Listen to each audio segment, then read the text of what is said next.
안녕하세요. 다들 이렇게들 말씀하시죠?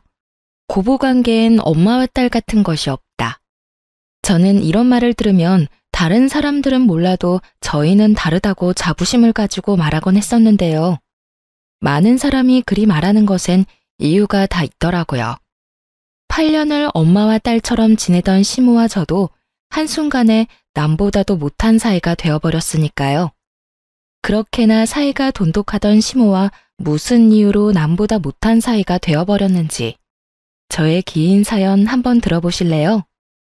남편과 저는 결혼한 지 8년 차가 되던 부부였어요. 슬아엔 7살 된 아들과 5살 된 딸이 있었고 부부 사이는 꽤 좋은 편이었어요. 지난 8년의 세월 동안 기억에 남는 부부싸움을 해본 적이 없었으니까요. 고작해야 의견이 맞지 않아 투덕거리는 정도? 그게 다였어요. 그것마저도 저녁에 맥주 한 잔을 하며 풀곤 했었고요. 이렇듯 남편은 뒤끝도 없고 다정한 사람이었고 무엇보다 아이들에게도 친구처럼 잘 놀아주고 잘 지내는 참 멋진 아빠이자 좋은 남편이었어요. 평화로운 가정만큼 시댁과도 사이가 참 좋았어요. 시댁이라고 해봤자 시부는 몇 년 전에 돌아가시고 시모와 시동생뿐이긴 하지만요. 모든 기혼 여성분은 아시다시피 시댁이라고 하면 시모와의 관계가 제일 골칫거리잖아요. 전 최소한 그런 골칫거리는 없었어요. 사연 처음에 말씀드렸다시피 시모와의 관계가 아주 각별했거든요. 시모와 전 서로의 생일날 만나 함께 시간을 보내며 쇼핑을 하기도 했고 좋은 곳으로 다니며 데이트를 하기도 했어요. 시부가 살아계실 땐 아이들을 시부와 남편에게 맡겨두고 둘만의 여행을 다니기도 했고요. 엄마, 정말 너무한 거 아니야? 남들이 보면 내가 아니라 이 사람이 엄마 자식인 줄 알겠다고. 어쩔 땐 엄마가 나보다 집사람을 더 아끼고 사랑하는 것 같아. 어쩔 때라니. 너만 모르는 것 같아서 해주는 말인데 어쩔 때가 아니라 늘 너보다 우리 며느리를 더 아끼고 사랑하고 있단다. 그러니까 내 예쁜 며느리 눈에서 눈물 뺄 생각은 하지도 마, 아들. 엄마도 참. 자꾸 이러면 나 섭섭해. 섭섭해도 어쩔 수 없어. 그러게 누가 이렇게 예쁘고 착한 여자를 데리고 오라고 했니? 네가 데리고 와놓고선 이제 와서 섭섭하다고 하들 어쩌겠어. 그냥 네가 그러려니 하고 살아. 이렇듯 때론 남편이 농담조로 섭섭함을 내비칠 정도로 시모와 저는 8년이란 시간 동안 특별한 관계를 쌓아오며 지내고 있었습니다.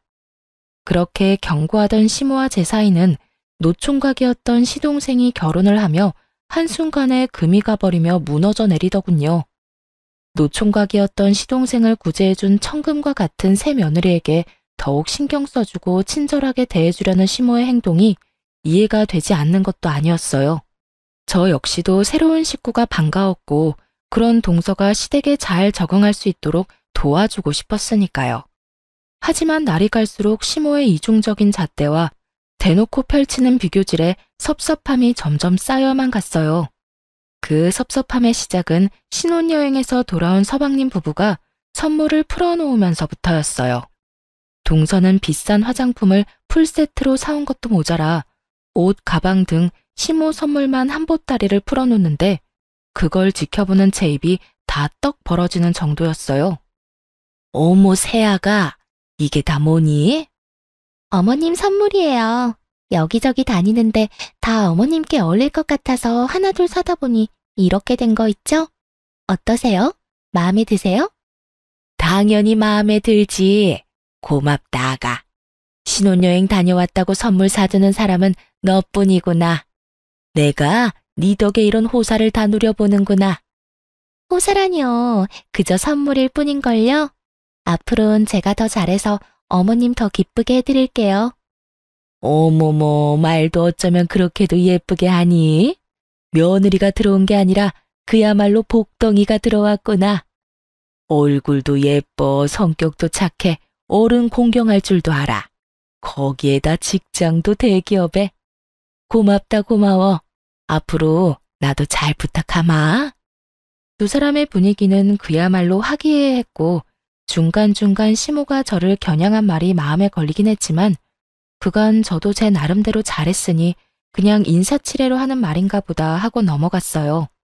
그 뒤로도 대기업에 다니는 동서는 그 명성답게 회사에서 지급되는 포인트로 시모에게 물질 공세를 펼치며 시모의 마음에 아주 쏙 드는 짓만 하더군요. 처음엔 시모에게 잘하니 저 역시 흐뭇하고 좋던 마음이 점점 그렇지 못한 마음으로 변해가더군요. 동서가 시모에게 잘하는 것이 왜 못난 마음으로 변해갔는지 궁금해하시는 분들도 계실 텐데요. 그 이유는 동서 유세 때문이었어요. 동서는 꼭 시모에게 뭐 하나 해줄 때마다 제가 있는 자리에서 생색을 내곤 했는데 그때마다 이런 말을 꼭 하더라고요. 형님은 시집 온 지가 언젠데 이런 것도 안 사드리고 뭐 했대요? 어머님께 도통 신경을 안 쓰는 것 같아요. 형님, 어머님께 조금만 더 신경 써주세요. 시집 왔는지 반년도 안 된 동서가 저런 말을 하니 참 가짠더라고요.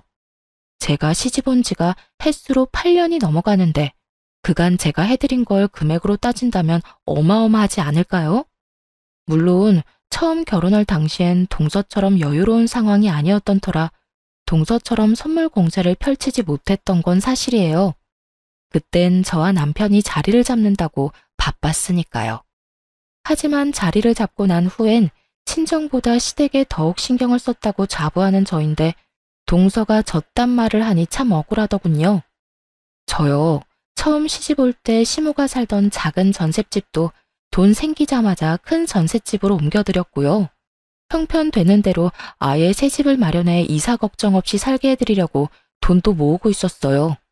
그리고 동서가 그리 강조하는 선물들이요. 저도 사드리려고 했죠. 그런데 평소에 사드리려고 해도 한 샀고 싫다고 하는 바람에 필요한 거 사고도 남을 만큼 돈으로 주곤 했었어요. 그런데 동서가 졌단 말을 하니 제가 억울하지 않을까요? 뭐 동서는 아무것도 모르니 그렇다 치더라도 저에게 철마다 달마다 용돈 봉투를 받아 챙긴 시모마저 제 입장에 대해선 한마디도 하지 않고 오히려 맞장구를 치는 것도 참 어이가 없더라고요. 아유, 됐어. 말하면 입 아프다. 이때껏 이런 것 하나 챙겨본 적 없는 앤데 둘째 네가 그런 말 좀 한다고 하루아침에 제가 변하겠니? 너도 괜히 입 아프게 그런 말 하지 말고 첫째 너도 둘째가 이런 말 한다고 기분 나빠하지 말거라. 다 할만하니까 이런 말도 하는 게야. 저에게 도움은 도움대로 다 받고 대기업 다니는 동서 옆에 딱 붙어 대놓고 동서 말에만 맞장구 치는 꼴이라니. 참 시모에 대한 섭섭함은 이루 말할 수도 없었고 실망감마저 쌓여가고 있었습니다. 제가 억울하다고 한들 위주할 고주할 이때껏 시댁에 이렇게까지 해줬다고 할 수도 없으니 그저 입을 다문 채 속만 다 태울 수밖에 없는 날들이 길어지고 있었죠. 그렇게 제가 입을 다물고 있는 사이 시모와 동서의 사이는 점점 더 가까워졌고 저와 시모의 사이는 점점 더 멀어져만 갔어요. 그러던 와중 시모의 생일이 다가왔고 전 매년 그러하듯 운영하는 가게를 직원에게 맡기고 시댁에 갈 준비를 하고 있었어요. 동서가 들어오고 난 후 사이가 틀어지긴 했지만 그렇다고 해서 8년이라는 시간 동안 연례 행사처럼 해왔던 시모와 보내는 시간을 그냥 무시한 채 넘어갈 순 없겠더라고요. 거기에다 늘 그렇듯 시간을 함께 보내다 보면 틀어졌던 시모와의 관계가 조금은 괜찮아지진 않을까 하는 헛된 기대도 있긴 했고요. 아무래도 워낙 시모와의 사이가 각별했던 터라 그때까진 그런 시모라도 잘 지내던 그때로 돌아가고 싶은 마음이 컸던 것 같아요. 그렇게 기대를 안고서 전 늘 그렇듯 시모를 태우러 시댁으로 향했고 그곳엔 시모만 아니라 동서까지 저를 기다리고 있더군요. 동서가 웬일이야? 오늘 평일이잖아. 하루 연차냈어요. 다른 날도 아니고 시집 오고 처음 맞이하는 어머님 생신이잖아요. 그래서 특별히 연차 좀 썼어요. 들어보니 매년 어머님이랑 시간 보내셨다면서요? 그래서 올해부턴 저도 같이 시간 보내려고요. 괜찮으시죠? 당연히 괜찮지. 뭘 그런 걸 묻고 그래? 첫째야, 우리 둘째 너무 기특하지 않니? 내 생일이라고 그 바쁜 회사 하루 쉬기까지 하고 말이다. 내가 다른 건 몰라도 며느리 복은 제대로 받은 모양이구나. 이런 며느리가 또 어디 있겠어? 그렇지 않니? 그러게요. 어머님 좋으시겠어요. 그럼 좋다마다. 오늘 내 생애 최고의 생일이구나. 그 순간 전 예감했어요.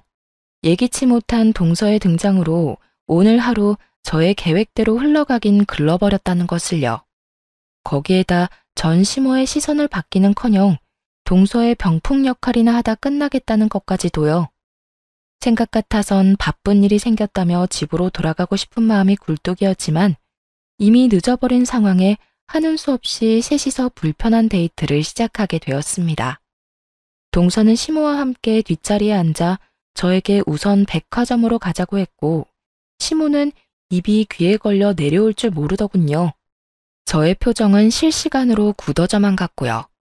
저의 예상대로 두 사람은 저를 운전기사와 짐꾼쯤으로 여기는 듯했고 처음엔 다른 날도 아니고 시모의 생일이니 참아보자 했던 마음도 점점 제 손에만 쌓이는 짐들과 시모의 비교질에 폭발하고야 말았죠. 어머니, 이것도 너무 예쁘네요. 저번에 사드린 옷이랑 같이 신으시면 딱 맞을 것 같아요. 이것도 하나 사세요. 어머, 이거 엄청 비싸지 않니?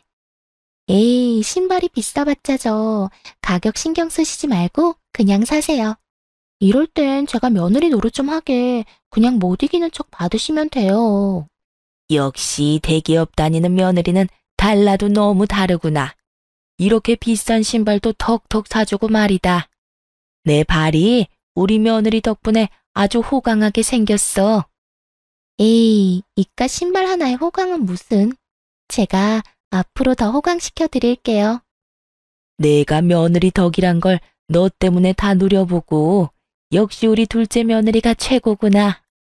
시모가 동서를 치켜 세우면 치켜 세울수록 제 손에 짐은 점점 늘어만 갔고 그럴수록 저의 짜증은 곱절로 늘어갔어요. 도저히 안 되겠다는 생각에 손에 있던 짐을 동서에게 넘겨주려고 했거든요.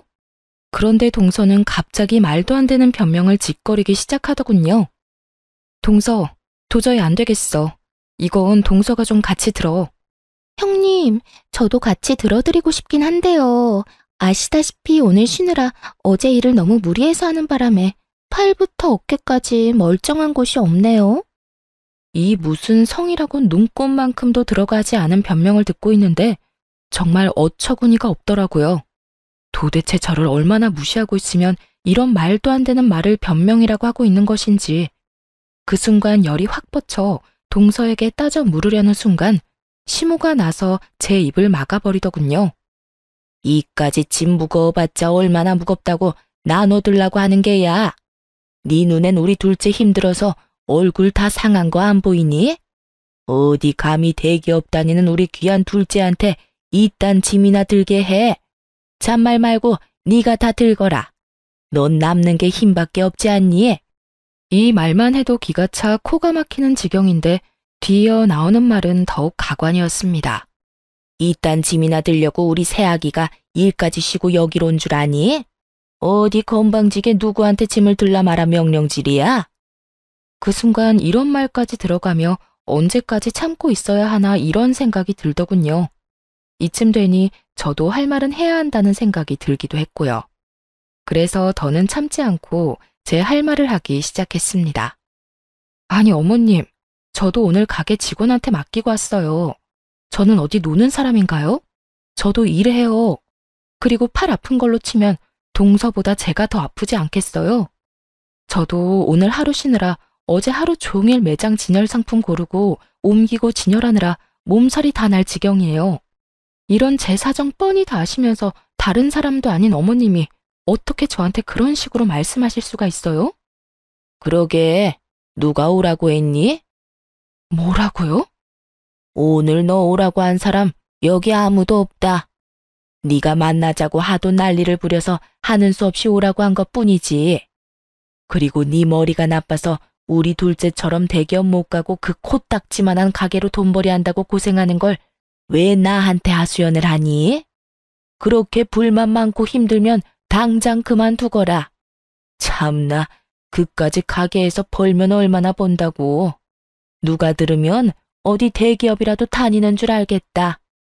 어머님, 이런 식이면 저 정말 섭섭해요. 그래서 나보고 어쩌라는 말이니? 뭐, 애처럼 엉덩이라도 두들기면서 달래주랴? 한껏 비꼬는 시모와 그 옆에 찰싹부터 맞장구를 치는 동서를 보며 더 이상 이런 사람들과 잘 지내보려는 마음이 다 부질없는 것임을 깨닫게 되었어요. 마음을 비우고 나자 손에 들린 짐 역시 내가 왜 들고 있나 싶더라고요. 보란 듯이 짐을 바닥에 내팽개 쳐버렸습니다. 어머, 형님, 지금 뭐 하시는 거예요? 이게 다 얼만데? 예, 너 미쳤니? 지금 시위라도 하는 거야, 뭐야? 미치긴요. 이제야 제정신이 돌아온걸요. 저요, 이제 어머님이랑 잘 지내보려고 노력하는 거 안 하려고요. 뭐? 너 지금 그게 무슨 소리니? 잘 지내보려고 노력을 안 해? 네가 노력 안 하면 어떻게 할 건데? 뭐, 날 안 보고 살겠다니 말이니? 아예 안 보고 살 순 없겠지만 될 수 있는 한 최선을 다해서 안 보고 살려고요. 그러니까 어머님도 대기업도 못 다니는 저 찾지 말고 대기업식이나 다니는 자랑스러운 둘째 며느리랑 좋은 시간 보내세요. 그러면 모자란 첫째 며느리는 이만 가볼 테니 남은 생신 오붓하게 보내세요. 두 사람은 제 뒤통수에 대고 욕을 해대며 소리를 질러댔지만 저는 그런 두 사람을 무시한 채 집으로 돌아와 버렸어요. 얼마나 열불이 났었는지 집으로 돌아와서도 마음이 진정되지 않더라고요. 그렇게 한참을 씩씩거리고 있으니 퇴근한 남편이 집으로 돌아왔고 저를 보자마자 제 손을 잡고 어찌된 영문인지 물어왔습니다. 여보, 오면서 엄마랑 통화했어. 엄마한테 오늘 있었던 일 대충 듣긴 했는데 아무래도 당신한테도 이야기를 들어봐야 할 것 같아서 나한테 오늘 어떤 일이 있었는지 이야기해 줄 수 있어? 남편의 물음에 저는 지체하지 않고 있었던 일을 털어놓기 시작했어요. 입을 뗀 김에 그간 섭섭했던 점까지 다 털어놓게 되었죠. 그간 섭섭한 것이 많았던 터라 목이 쉴 때까지 하소연을 하게 되었고 제 하소연이 끝이 나자 남편이 심각한 얼굴로 이렇게 말을 하더군요. 당신이 그간 우리 엄마한테 잘해준 거 나 다 알아. 늘 고마웠고. 그런데 이제 당신은 우리 엄마한테 신경 쓰지 마. 이때까지 한 걸로 충분하다고 생각해. 그러니까 앞으로는 괜히 상처받지 말고 우리 가족만 생각하면서 우리끼리 잘 지내자. 나는 부모님도 중요하지만 당신이 더 중요해. 아무리 내 부모님이라고 해도 당신한테 함부로 하고 당신한테 상처 주는 거 나 싫어. 남들은 남의 편이라고 해서 남편이라고들 하던데 제 남편은 오롯이 저의 편이 되어 상처를 보듬어 주는데 큰 위로를 받은 것처럼 마음이 한결 가벼워지더라고요. 그 덕에 전 마음의 상처를 빨리 씻어내고 일상생활을 시작하게 되었고 그렇게 일상을 보내던 어느 날 동서가 가게로 찾아왔어요. 눈치를 보아하니 남편에게 모든 사실을 듣게 된 서방님이 동서에게 당장 사과를 하고 오라고 시킨 것 같더라고요. 쭈뼛쭈뼛 억지 사과를 하는 꼴이 굳이 묻지 않아도 뻔한 일이었죠. 동서가 여기까지 무슨 일이야? 그게 지난번 일 죄송했다고요. 몸도 마음도 좀 힘들어서 제가 좀 예민했어요. 죄송해요. 정말 하나마나한 사과였습니다. 표정은 잔뜩 일그러뜨린 채 개미 기어가는 소리보다 작게 속삭이듯 하는 사과. 그런 사과 따위 받을 생각조차 없었던 전 아무런 대꾸도 하지 않았고 그런 저의 태도를 신경도 쓰지 않는다는 듯 동서는 가게를 둘러보기 시작하더군요. 그런데 형님, 가게가 이렇게 작고 허름한데 장사는 좀 돼요? 월세는 벌리나 몰라. 단골 장사에선 월세도 못 낼 텐데. 누가 누굴 걱정하는 것인지 모르겠더군요. 사실 제가 운영하던 가게는 제 명의의 상가였거든요. 물론 처음 시작은 저도 월세로 시작했었어요. 월세로 시작한 작은 가게에서 여러 가지 소품을 떼다 팔기도 하고 제가 만든 상품을 팔기도 했었어요. 그러던 중 제가 만든 상품이 온라인에서 입소문 타 소위 말하는 대박이 난 덕분에 다른 상품들까지 날개 달린 듯 팔리게 되었어요. 그렇게 한번 입소문이 나니 들이는 족족 눈 깜빡할 사이 팔리게 되었고 단골 손님도 꽤 보유한 온라인 쪽에선 꽤 소문난 가게가 되었던 것이었죠. 그렇게 벌게 된 돈으로 시모의 집도 더 넓은 곳으로 이사하게 해주었고 더 좋은 아파트에 살게 해드리고 싶어 돈까지 모으고 있는데 월세나 걱정해주니 웃길 수밖에요. 참 고맙네.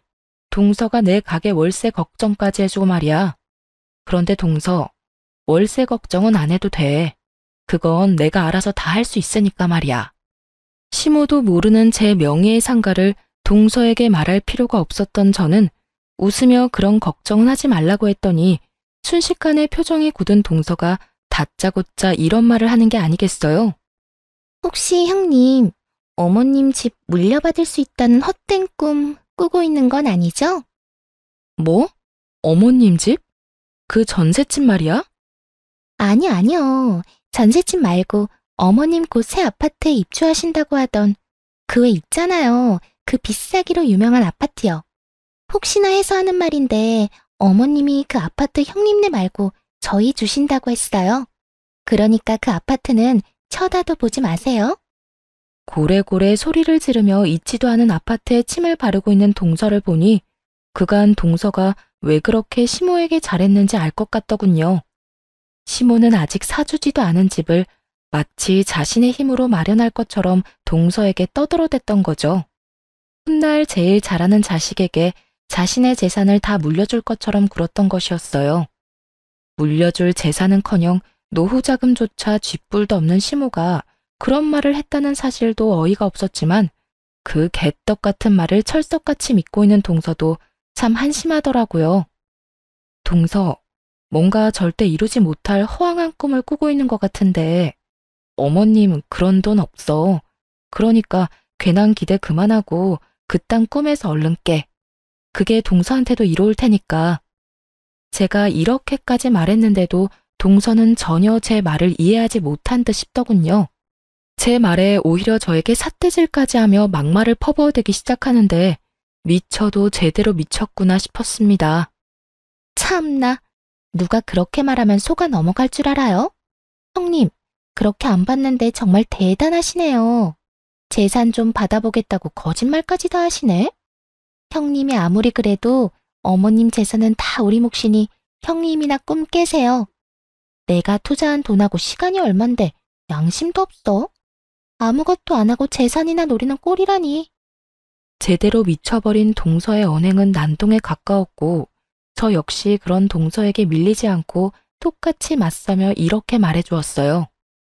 다 동서 생각해서 해주는 말인데 이딴 식으로 나오면 곤란하지. 그리고 어디서 삿대질이야? 아무리 그래도 내가 손윗 사람인데 행동 똑바로 못해?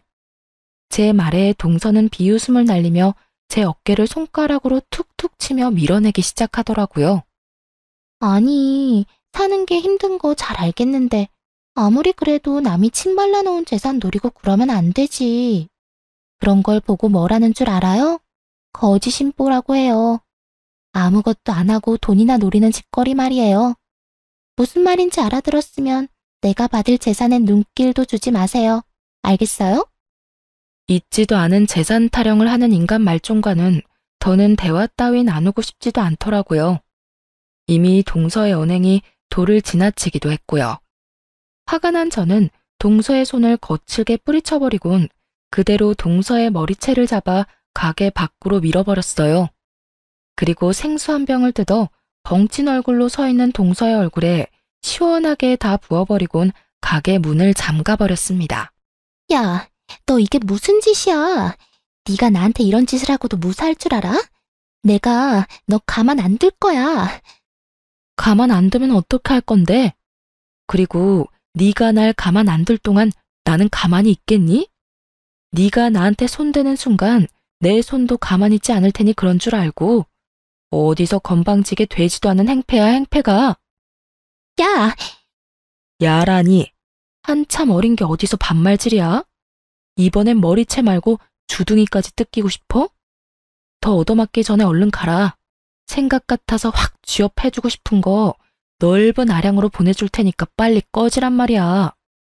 동서는 제 말에도 아랑곳하지 않고 가게 앞으로 지키고 서서 난동을 부리기 시작했고 곧바로 서방님을 불러 동서를 직접 데리고 가게 했죠.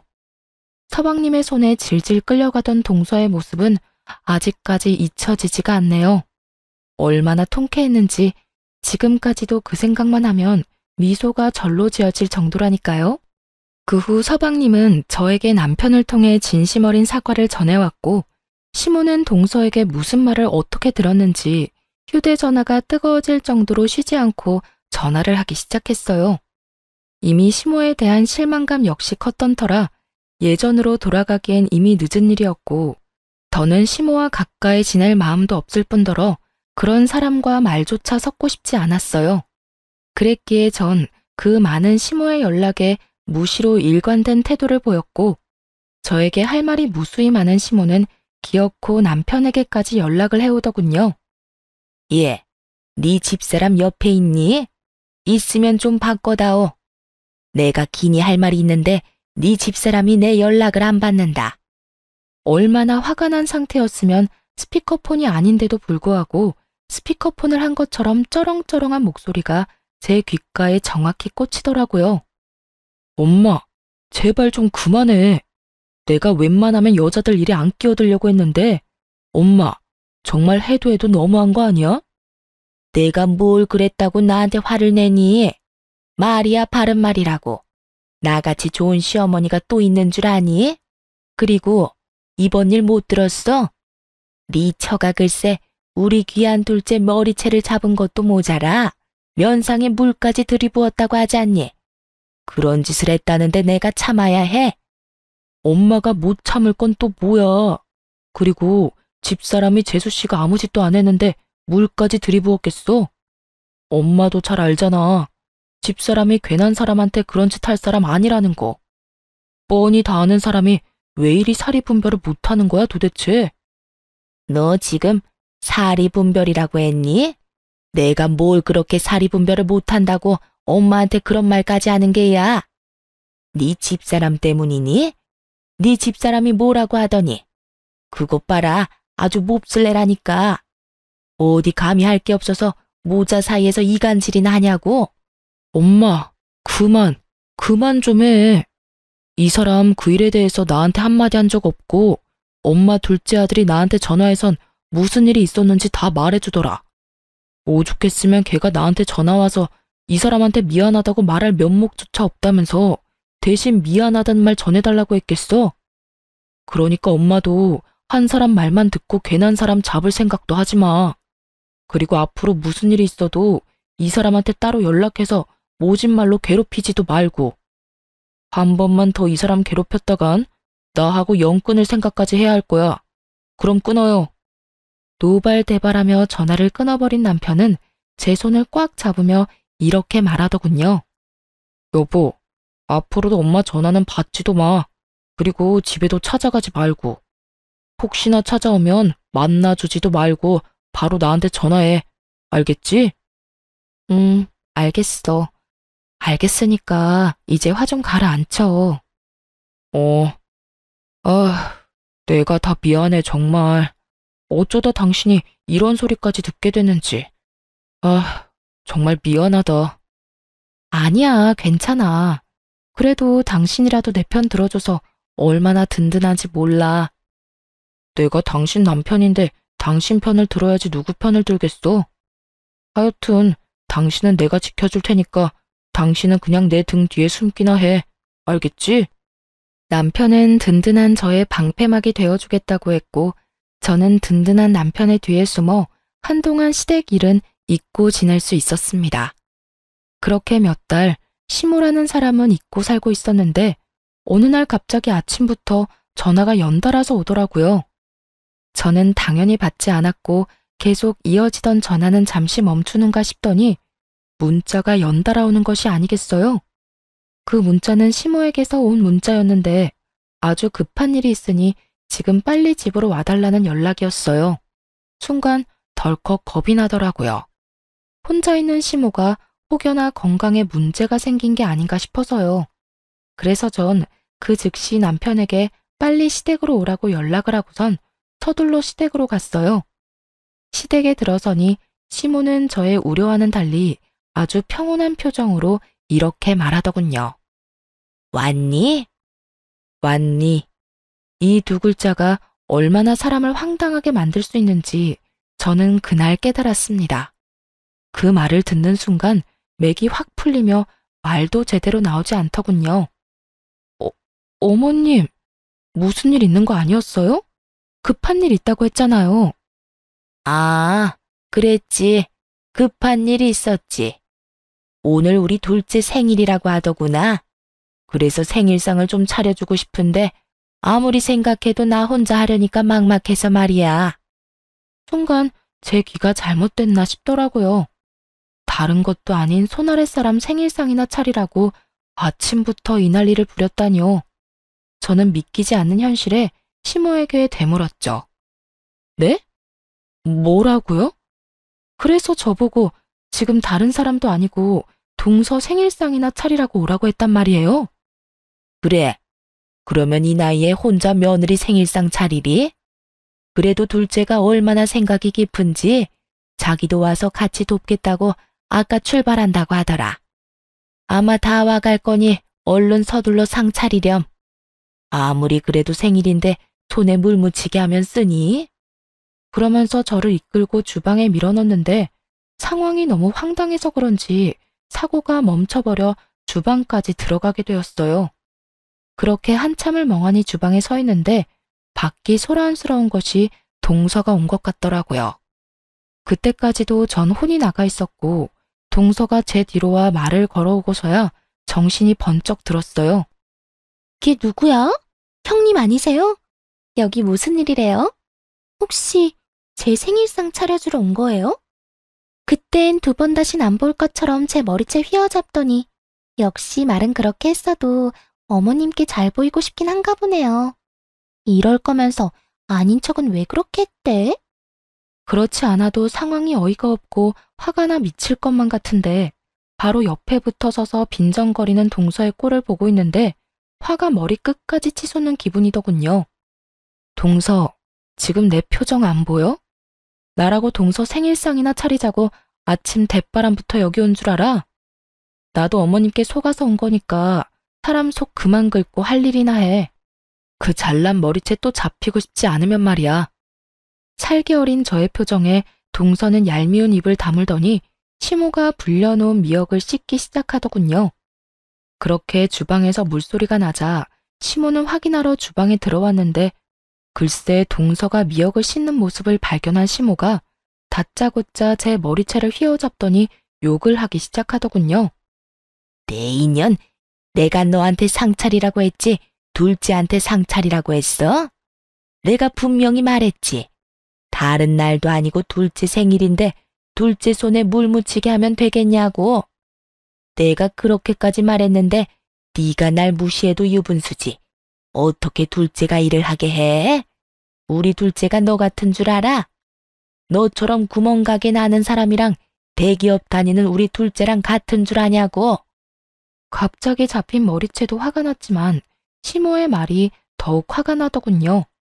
입을 가리고 키득거리며 웃고 있는 동서의 모습도 마찬가지였고요. 어머님, 이 손 놓으세요. 당장 이 손 놓지 않으면 저 가만히 있지 않을 거예요. 하다 이제 이 시어미한테 협박하는 게야? 내가 이 손 안 놓으면 어떻게 할 건데? 니까짓 게 어떻게 할 거냐고. 전 제 머리채를 잡고 있던 시모의 손을 있는 힘껏 떼어내며 그 팔을 확 꺾어버렸어요.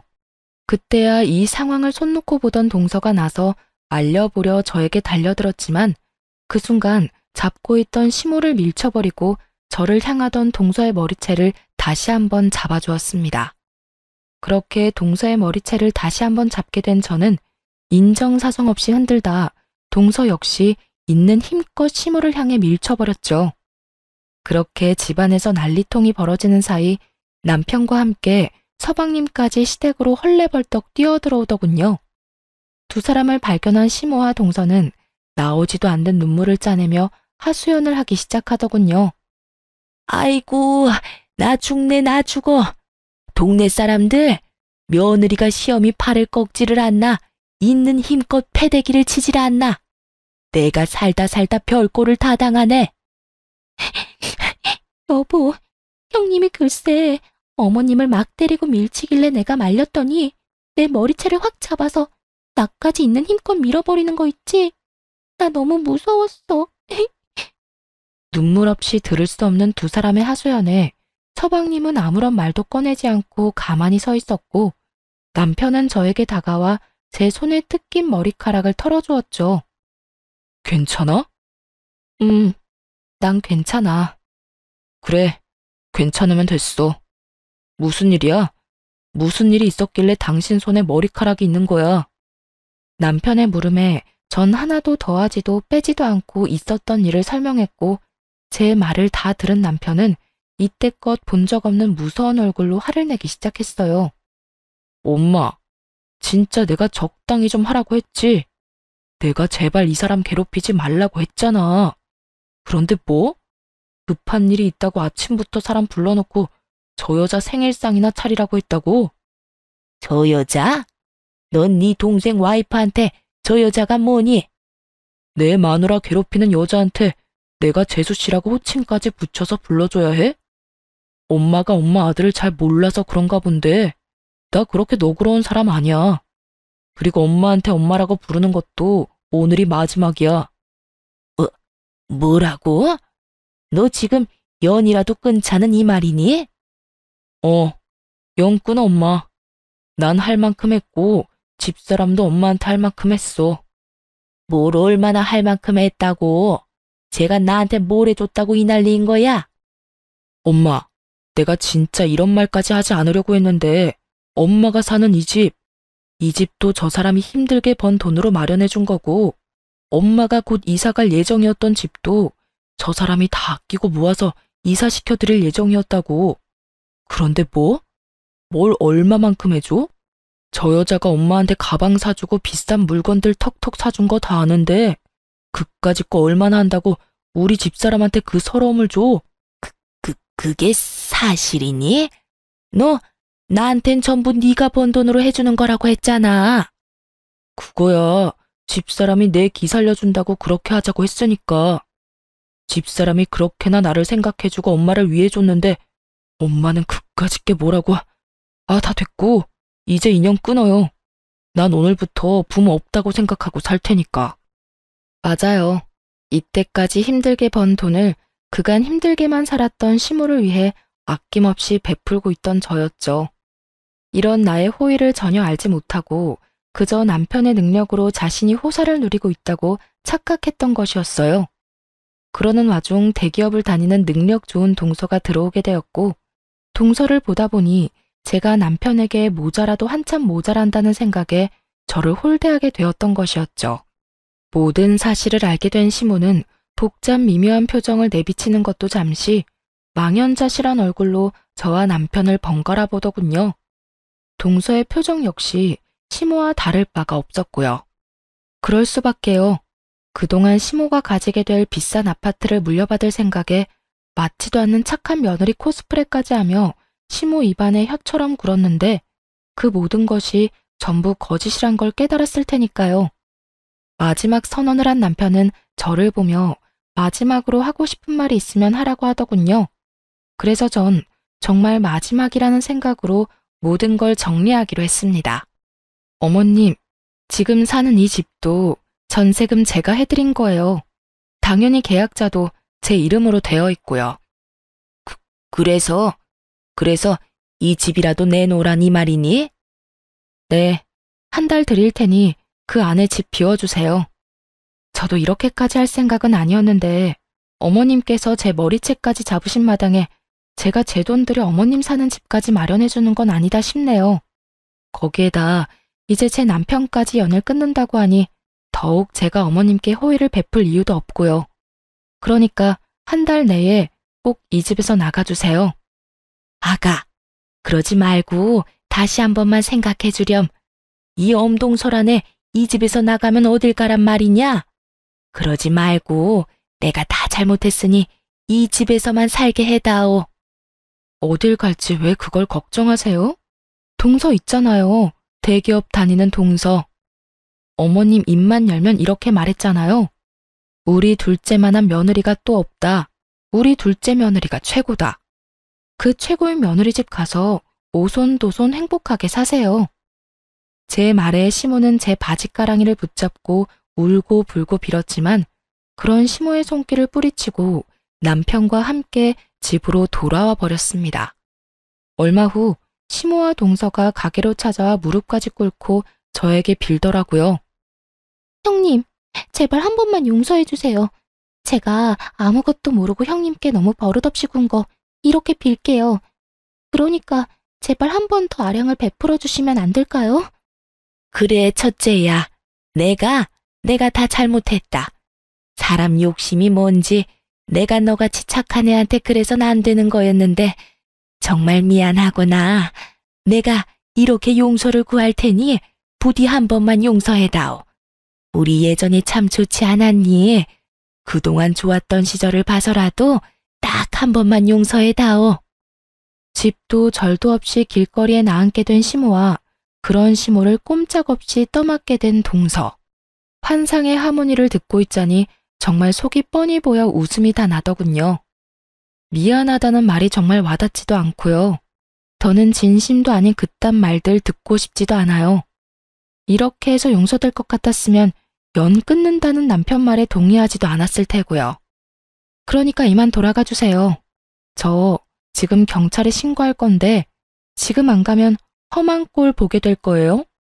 두 사람은 제 말에도 여전히 움직이지 않고 저에게 매달렸고 전 말했던 대로 경찰을 불러 두 사람을 끌어냈습니다. 그 뒤로도 두 사람이 찾아올 때마다 경찰을 불렀고 그런 일이 반복되자 더는 저를 찾아오지 않더군요. 그렇게 약속했던 한 달이란 시간이 지났어요. 저는 말했던 대로 중개 수수료까지 2배로 들여 새로운 세입자를 알아봐 집을 넘겨버렸어요. 오갈 데가 없어진 시모는 동서내로 가게 되었다고 하더군요.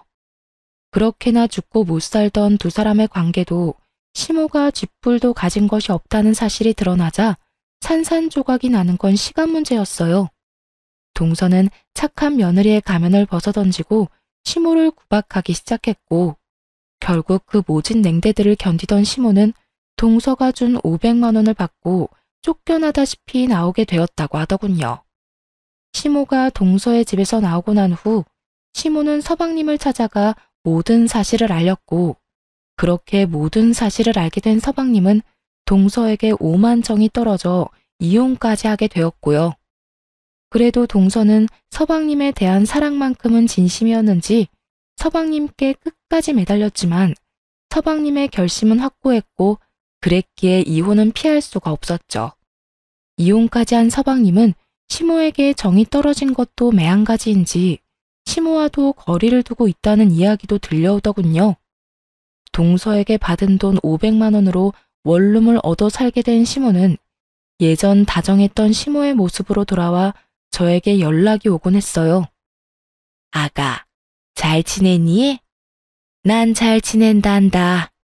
비록 원룸에서 죽지 못해 살고 있긴 하지만 너한테 지은 죄가 있는데 이 정도면 잘 지내는 거 아니겠니?